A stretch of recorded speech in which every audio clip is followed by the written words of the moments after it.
ومن يضلل فلا هادي له. اللهم صل وسلم.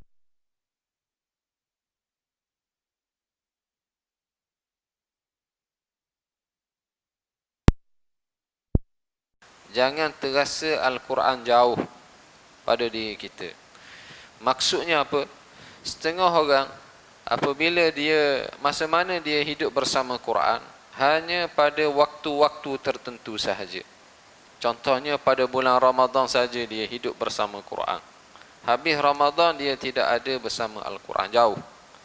Ataupun ketika dia sakit, ataupun ketika keluarganya nazak, sakaratul maut, dia pun carilah mana dia surah Yasin, nak baca Quran. Masa tu dia rasa dekat dengan Quran. Masa sihat, masa segar, masa ada kelapangan waktu, semua tu tidak ada penyakit, Quran jauh daripada hidupnya, komus hidupnya. Jadi Al-Quran ini mesti dekat. Kita dengan Quran mesti dekat. Bukan dengan waktu tertentu, bukan dengan sebab tertentu, tetapi kita jadikan Al-Quran ini sebagai wiri hidup. Wiri orang panggil hidup seharian kita. Kalau kita tengok orang yang paling sibuk lah kalau di kalangan para sahabat ni, ada seorang tu nama dia yang kita semua kenal, Khalid ibn Al-Walid radhiyallahu anhu.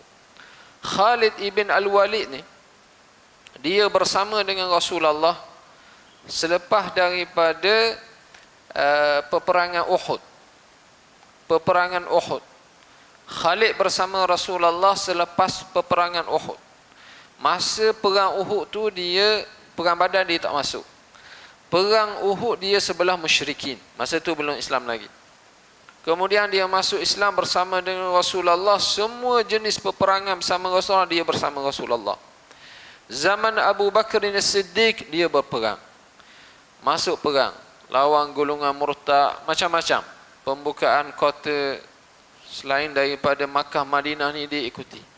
Zaman Sayyiduna Umar ibn al-Khattab dia masuk perang. Tetapi Umar ibn al-Khattab masa tu buat satu tindakan yang drastik, pecat dia daripada mengepalai tentera Islam.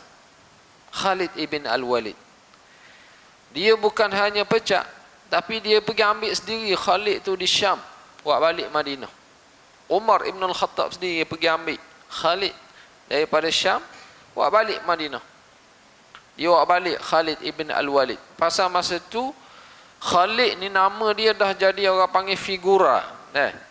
Nama dia begitu besar. Masuk mana-mana peperangan pun dia akan menang. Kalau bandit kata, siapa yang perang ni panglima Islam? Orang kata Khalid ibn Al-Walid. Habis. Orang lain pun akan surrender, takut. Itu kehebatan Khalid dari sudut keberanian dia, dari sudut taktik, cara perang dia memang tinggi. Ilmu dia bab tu. Sehinggalah Rasulullah nama dia Saifullahil Maslul. Ini nama yang diberi oleh Rasulullah ni, Saifullah al-Maslul ni, pedang Allah Ta'ala yang terpancung ni, yang terhunus ni. Bila? Ketika mana peperangan Mu'tah, apabila Zaid ibn Harithah,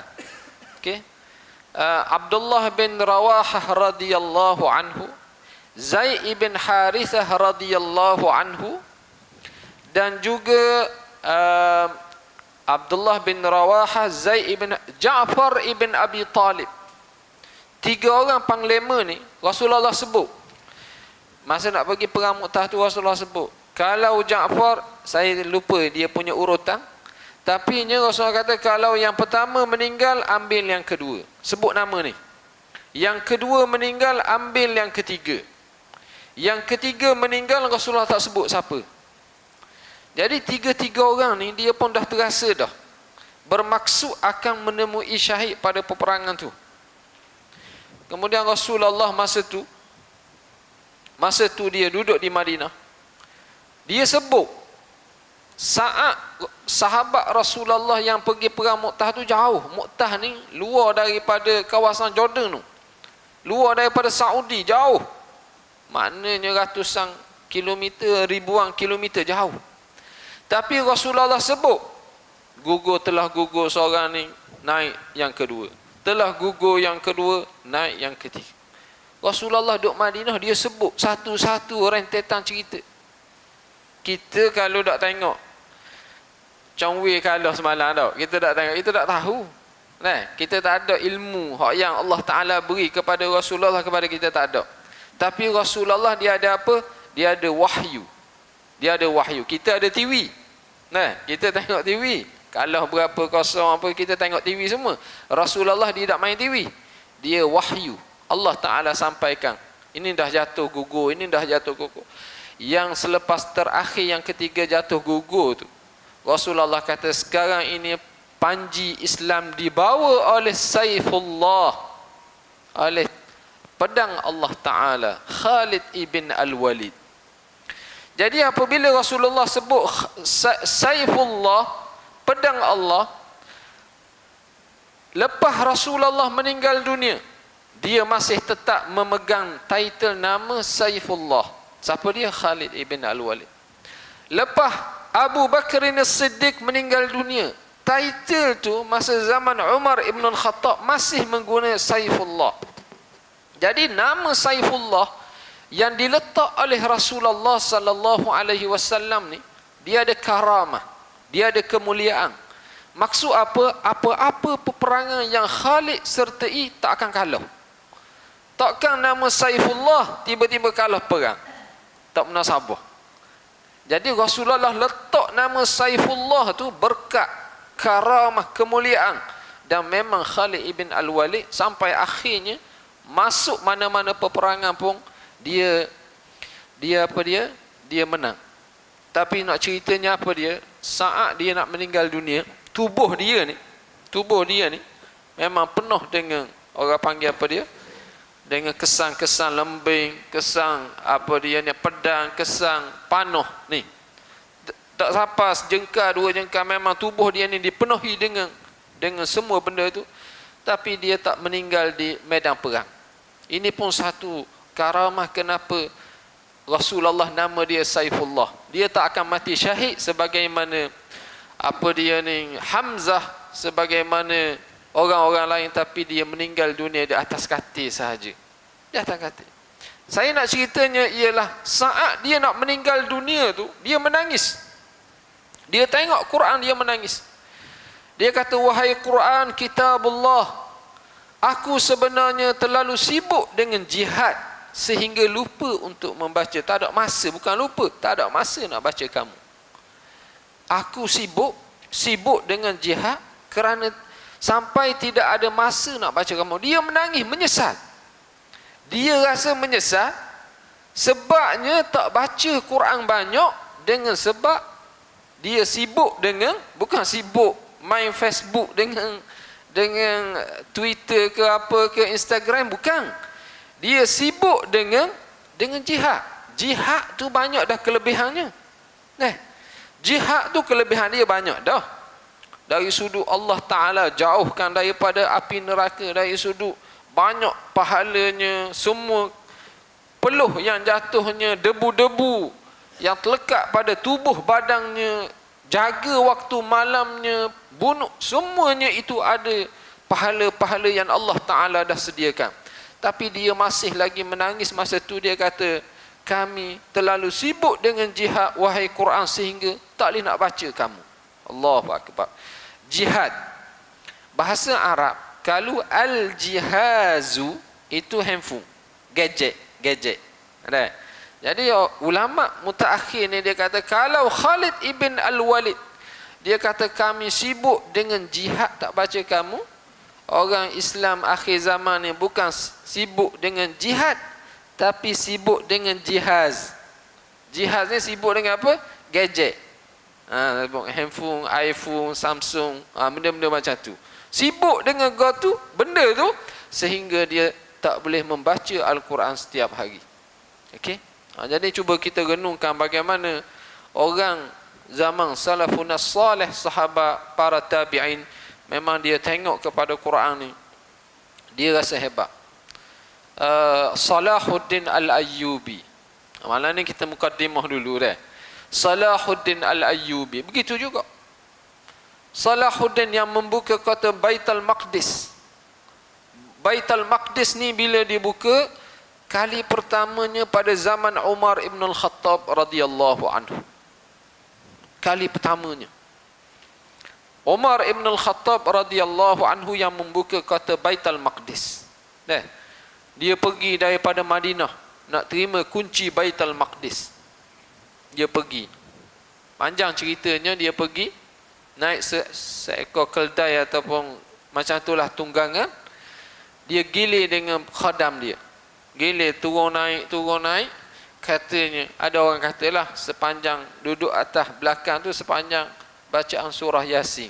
Surah Yasin tu 3-6 muka surat tu baca duduk atas tu.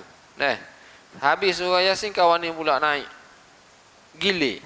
Turun naik sehinggalah sampai ke Baitul Maqdis. Masa ketika tu gelerang dekat nak sapa dah. Gelerang khadam dia. Khadam dia kata, wahai Amirul Mukminin, masa ni kita tak pakai giliran tak apa, mu naik, aku yang tarik. Biar aku tarik keldai, biar orang nampak bahawa Amirul Mukminin kamu, duduk atas ni, duduk atas tunggangan.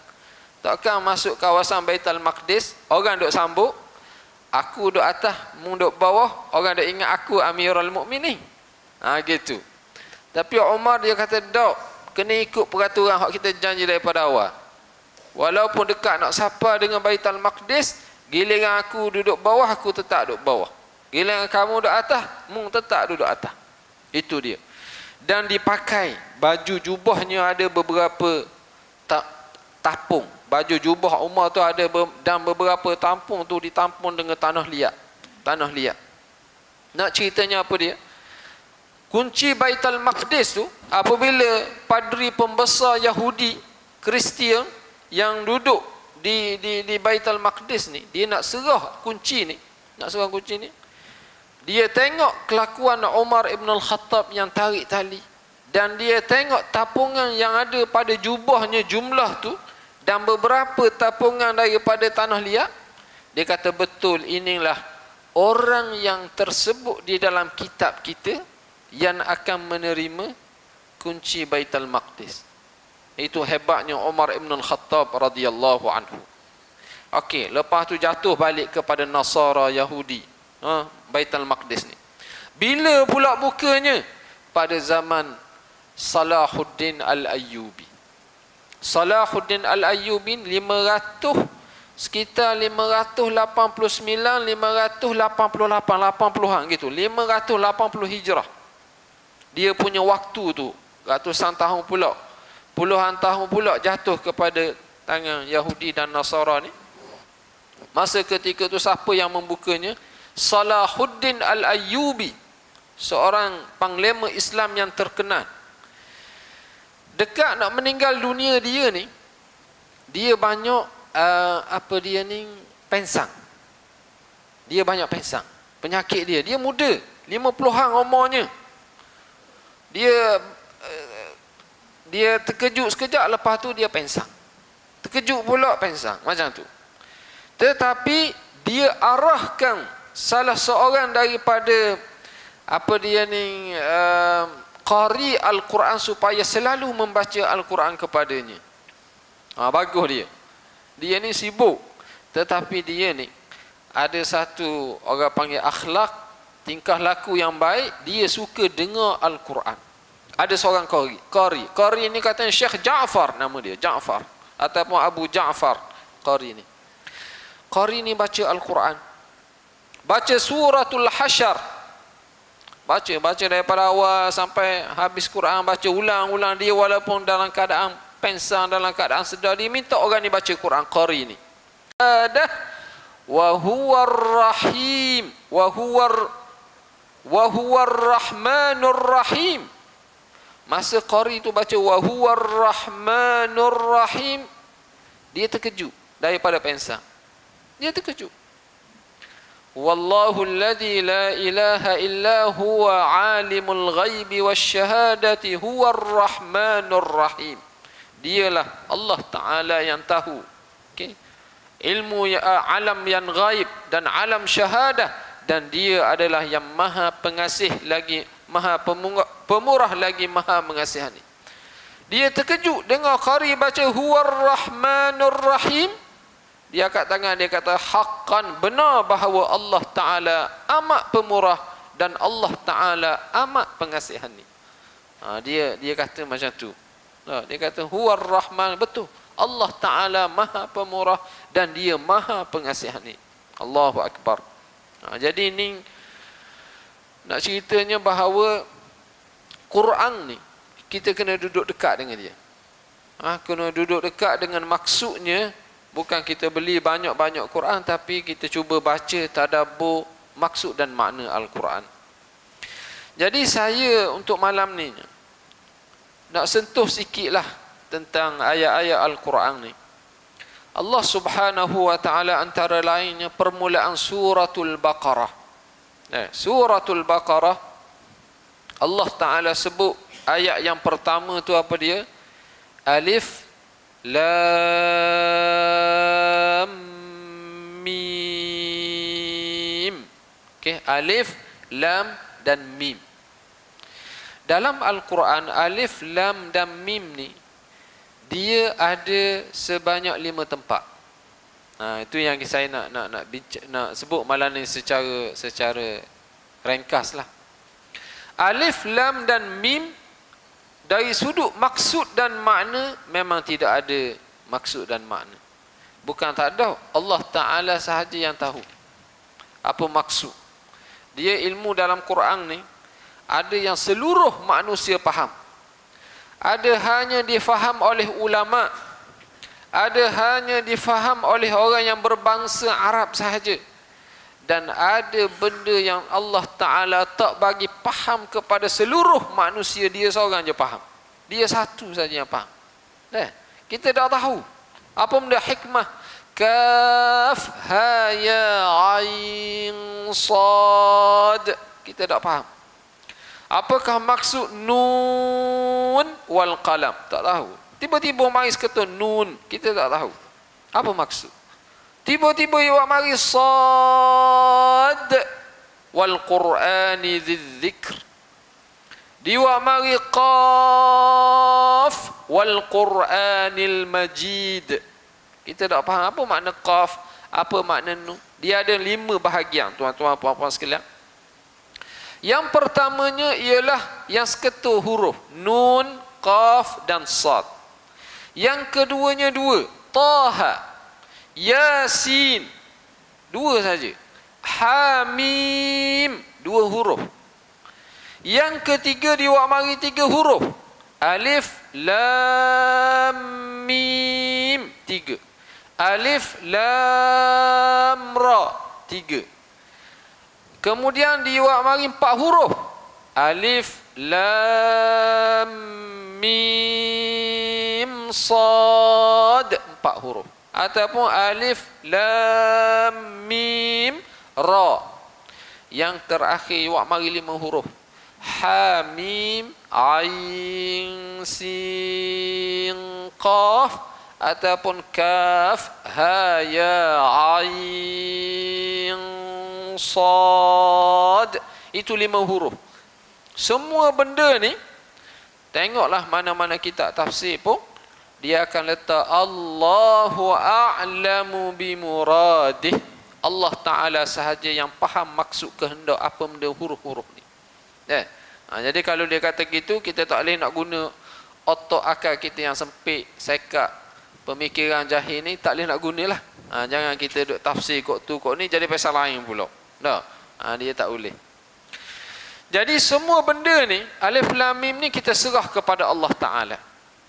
Kemudian Allah Ta'ala, saya nak ambilnya, setiap satu alif lam mim ni, yang 5 tempat ni nak ambil ayat pertama sahaja.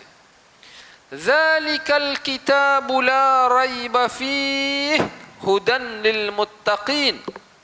Kitab Al-Quran ini tidak ada sebarang syak padanya tentang datangnya dari Allah dan tentang sempurnanya ia pula menjadi petunjuk bagi orang-orang yang hendak bertakwa. Allahu Akbar. Tengok, Allah Ta'ala tujuan turun Al-Quran, maksud dan objektif turun Al-Quran tu, dia letak depan-depan lagi. Supaya kita belik Quran, kita faham Quran tu untuk apa kepada kita. Jangan orang tanya Quran itu apakah apa dia ni tujuan penurunannya, nuzulnya. Kita kata aku tak tahu, tak ada pun jelas di hadapan dak. Dia ada penjelasan yang jelas tujuan Al-Quran itu diturunkan. Apa dia? Hudan lil muttaqin, menjadi panduan kepada orang-orang yang bertakwa. Itu dia. Jadi kalau apa dia ni di tanah Arab lah, tanah Arab, tuan-tuan puan-puan sekalian, pergi ke ini sekarang ni orang panggil musim apa? Musim haji. Musim haji sekarang ni. Di Makkah, Madinah. Makkah, Madinah ni dia adalah tempat, itulah tempat turunnya Al-Quran. Dia tak turun tempat lain. Dia turun Makkah, dia turun Madinah. 114 surah. Ulama dia bagi dua, yang turun di Makkah sebelum hijrah dipanggil Makki. Selepas hijrah, walaupun turun di Makkah, dia panggil tetap Madani.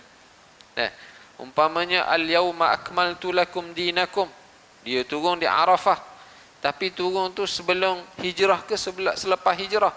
Kita kata selepas hijrah. Kalau selepas hijrah orang panggil dia Makki ke Madani, orang panggil dia Madani, tetap dia Madani. Itu kaedah. Itu kaedah dalam ilmu sabab nuzul, ilmu apa dia ni, ulum Al-Quran dia panggil. Makki dan Madani ni satu bab dalam bab ilmu ulum Al-Quran. Okey. Jadi di sana ni tuan-tuan puan-puan sekalian, dia bacaan Quran ni begitu orang panggil meriah. Kalau kita pergi hari Jumaat Masjid Nabi, Masjid Makkah tu, rak-rak Al-Quran tu kosong, tak ada Quran. Tak ada Quran, semua pegang Quran, baca Quran. Cuba pergi 1 jam, 2 jam sebelum sembahyang tu, kita pergi lewat, memang tidak ada Quran lagi dah. Kosong. Tidak ada satu mushaf pun duduk di atas rak. Bahkan 5 minit, 10 minit sebelum nak azan tu, ada orang tukang apa dia ni, tukang kutip Quran pula. Dia kutip Quran. Dia kutip siapa? Setimbung kita panggil dah. Kutip Quran, kutip letak atas rak pula.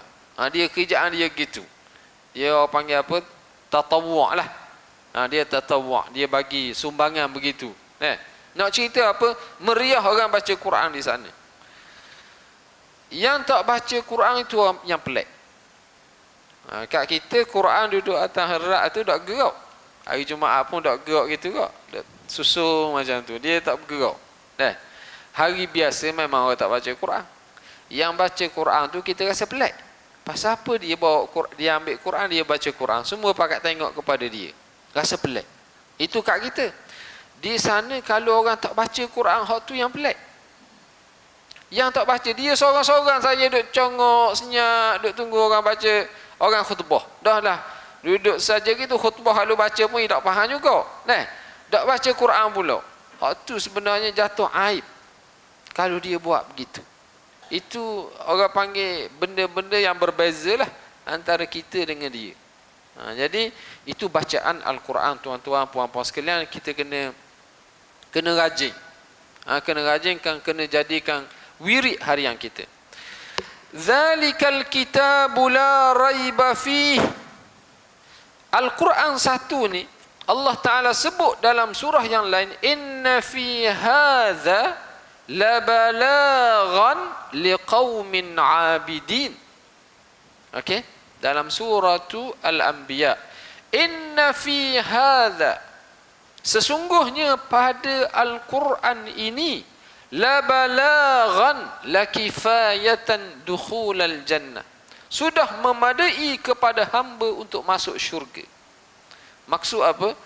Pegang betul-betul dia, faham betul-betul apa maksud, amal apa yang ada, lepas tu tadabbur maksudnya, itu memadai seseorang untuk masuk dalam syurga. Jangan kita mencari-cari masuk syurga ni kat mana jalan dia, tak susah pun, dia semua ada dalam ni. Allah Ta'ala dah set masuk dalam ni 6236 ayat ni, semuanya dah memadai untuk kita masuk dalam syurga Allah Subhanahu wa Ta'ala. Jadi ini ayat yang pertama. Yang kedua, tempat alif lam mim, tuan-tuan buka surah Ali Imran. Surah Ali Imran, surah yang ketiga lah selepas suratul Baqarah. Allah Ta'ala firman, alif lam mim, Allahu la ilaha illa huwal hayyul qayyum. Alif lam mim, Allahu la ilaha illa huwal hayyul qayyum. Dia macam kepala ayat kursi. Ayat kursi, la ta'khudhuhu sinatun wala naum, lahu ma fis samawati wa ma fil ard, man dhal ladzi yashfa'u 'indahu illa bi idnih, sampai ke wala ya'uduhu hifdhuhuma wa huwal 'aliyyul 'azim. Itu dalam surah Al-Baqarah. Jadi Allahu la ilaha illa huwal hayyul qayyum. Allah Ta'ala itu tiada Tuhan yang berhak disembah melainkan Dia yang tetap hidup. Al-Hayyu ni yang maha hidup, yang tetap hidup. Al-Qayyum yang kekal selama-lamanya mentadbirkan sekalian makhluknya. Allahu Akbar. Allah Ta'ala dia sebut dalam surah Al-Fatihah, Alhamdulillahi Rabbil Alamin, Tuhan semesta alam, Tuhan sekalian alam. Dia bukan Tuhan tuang saja, tapi Dia cipta. Bukan Dia cipta Dia lepas tangan. Dia cipta dan Dia urus tadbirkan pula dunia ini. Maknanya Dia buat benda yang begitu perfect. Kita tengok dalam surah Al-Mulk, وَلَقَدْ زَيَّنَّ الَّذِي خَلَقَ سَبْعَ سَمَاوَاتٍ طِبَاقًا مَا تَرَى فِي خَلْقِ الرَّحْمَنِ مِنْ تَفَاوُتٍ.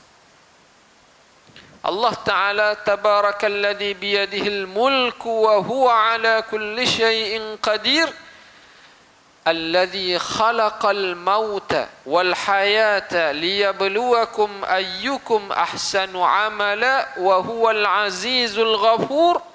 Allah Ta'ala sebut alladzi khalaqa, Dia yang mencipta hidup mati untuk bagi ujian kepada kamu siapakah yang paling baik amalannya, dan Dia maha berkuasa lagi maha pengampun.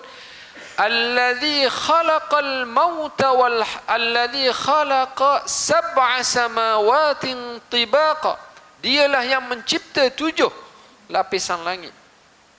Ma tara fi khalqir rahmani min tafawut, tidak ada yang kamu nampak ciptaan Allah Ta'ala tafawut, yang ada kekurangannya, yang ada kelemahannya, tak ada. Farji'il basara hal tara min futur, cuba tengok semula, perhati acak kali, tidak ada apa-apa kelemahan ciptaan Allah Ta'ala. Dia buat memang perfect. Itu kerja Allah Ta'ala semua ni, mencipta. Nah, ini ayat yang kedua ni. Kalau kita tengok ayat ni, selepas alif lam mim, dia nak gambarkan bahawa hebatnya Allah Ta'ala yang maha hidup, yang hidup tidak mati, dan Dia mencipta, mengurus tadbir seluruh apa dia alam ini. Ini yang kedua. Okey. Yang ketiga, dalam surah Al-Ankabut, juzuk yang ke-20. Juzuk yang 20. Tuan-tuan kalau ada gadget tu boleh tengok lah kan. Jangan jawab WhatsApp, grup WhatsApp dah lah. Cuba tengok. Boleh buka tak? Sekarang ni kebanyakan kita ada simpan dalam tu saja.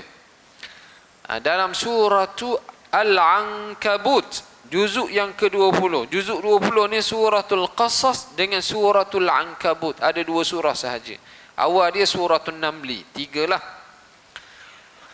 Allah Ta'ala berfirman, Alif Lam Mim, ahasiban nasu an yutraku an yaqulu amanna wa hum la yuftanun. Patutkah manusia menyangka bahawa mereka akan dibiarkan dengan hanya berkata, kami beriman, sedang mereka tidak diuji dengan sesuatu cubaan. Ini dia tuan-tuan, puan-puan sekalian, kena ingat molek. Setengah orang dia baca ayat man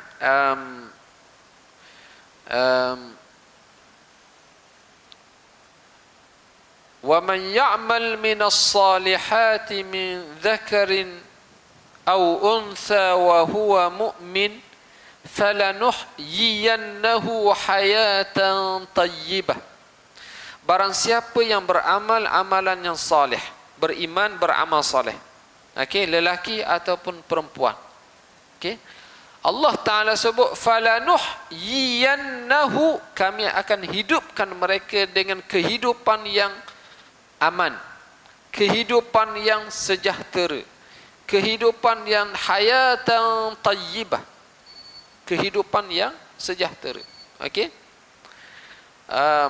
lepas tu dia pun ceritalah, nak hidup sejahtera kena beriman. Sebenarnya hidup hayatan tayyibah ni, ulama' dia luas pandangan dia.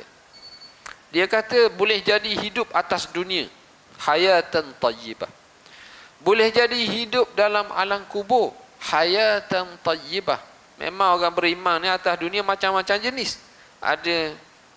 Ada senang, ada sederhana, ada ekonominya susah. Orang Islam ada macam-macam cubaan dan cabarannya.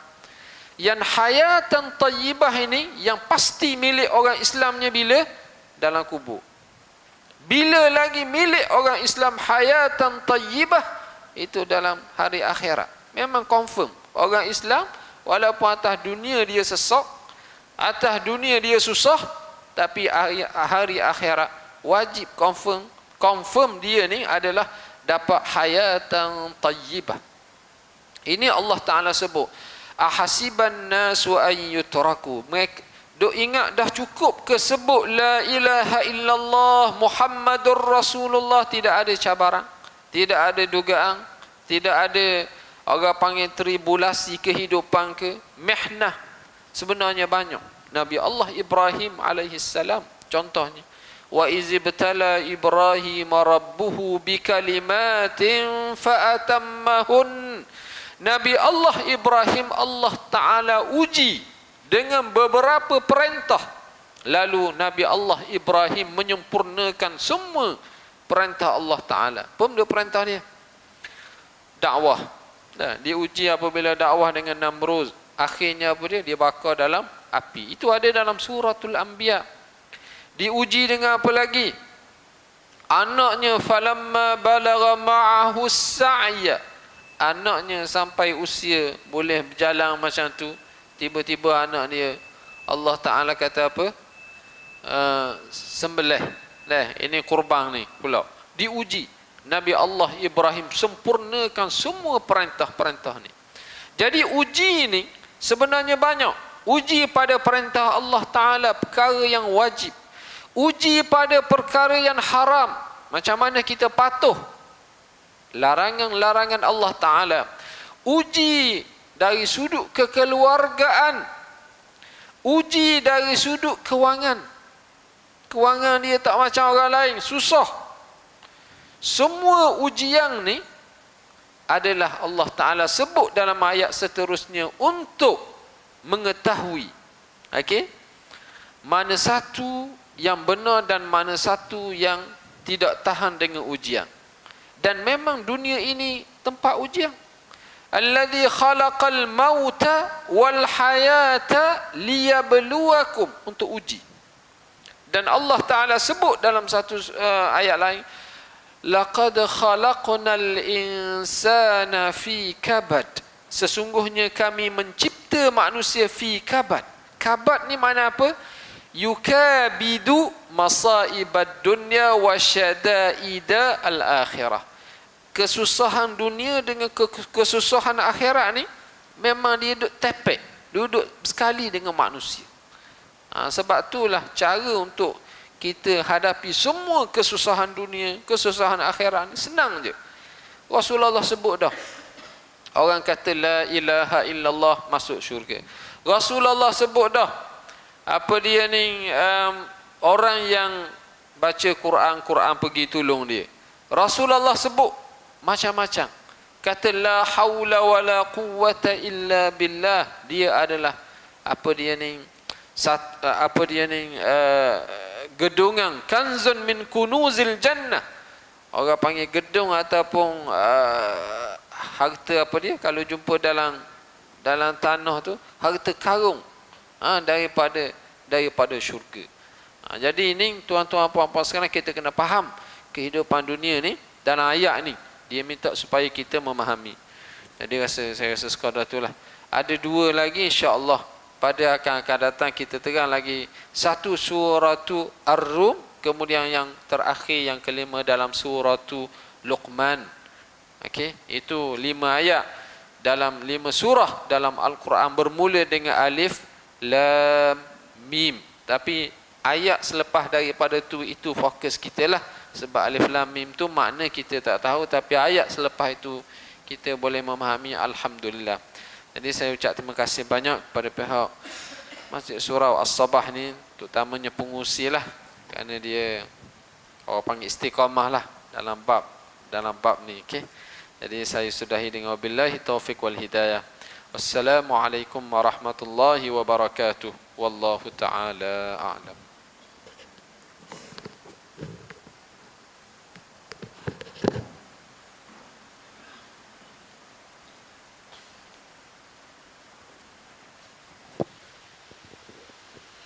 Syukran jazilah wa jazakallahu khairan katsiran pada Al-Fadhil Ustaz Dr. Rahim Anwar